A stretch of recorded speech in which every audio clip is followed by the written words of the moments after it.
During our 40-day preparation for this great day of resurrection, we certainly have been reminded of the Holy Cross and the place of suffering in life. But this was not the only theme. Others were the disciplines of fasting and prayer, directing our attention to the needs of others and witnessing to the gospel. These, as well as suffering, are not intended as punishment, but for healing.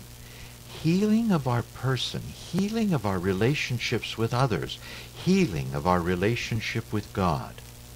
The gospel of the second week of the Great Fast teaches this directly.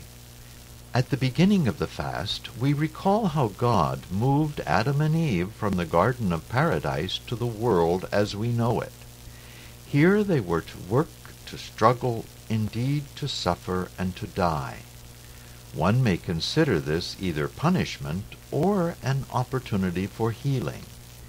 Indeed, nothing they could do would ever heal the greatest wound ever known, the rift between humankind and God.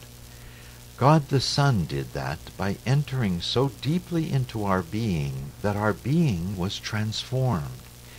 He then invited us to participate in a very small way.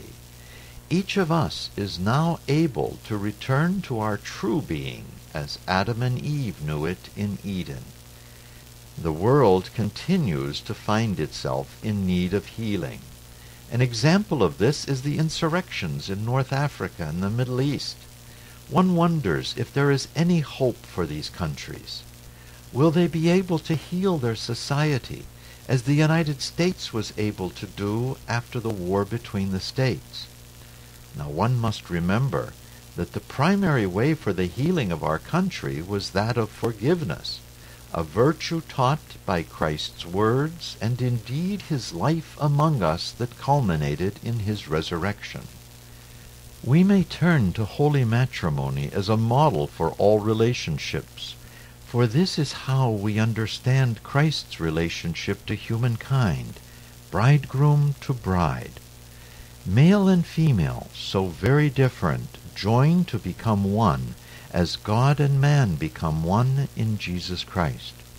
Their life of self-sacrifice models that of Christ for humankind and our relationship with God.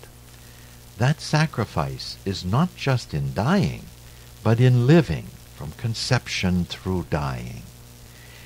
In the fifth ode of the Resurrection Matins we sing, "Let us meet the bridegroom Christ as he comes forth from the tomb."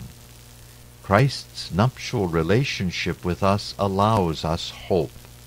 Christ's sacrifice began with his incarnation and continued through his death on the cross. The life of Christ, fully God and fully man, would not be separated even by death. By his accepting human life, he raised human life, and by death he trampled death. The pagan soldier at the cross stated, "Indeed, this was an innocent man." Without faith, all we can do is pity and appreciate Jesus, as we do the many heroes who give their lives for others. With the knowledge of resurrection, however, we know that the life and death of Jesus Christ have effected the healing needed for our return to eternal life with God.